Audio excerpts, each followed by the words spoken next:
चला आज आषाढ तळणीसाठी खुसखुशीत अशा गूळ घालून गव्हाच्या पिठाच्या कापण्या बनवूया. गूळ आणि पाणी एकत्र करून गरम करून विरघळून घ्यायचंय आणि गाळून घ्यायचंय. गव्हाच्या पिठामध्ये बेसन, मीठ, सुंठपूड, बडीशेप पूड आणि जायफळ किसून घालायचंय. हे सगळं मिक्स करून गरम तेलाचं मोहन घालायचंय.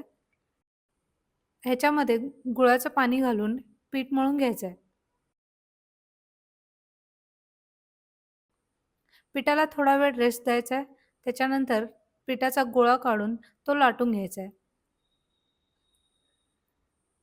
वरून खसखस लावायची आहे आणि पुन्हा एकदा लाटून घ्यायची आहे, म्हणजे तेलामध्ये खसखस सुटणार नाही.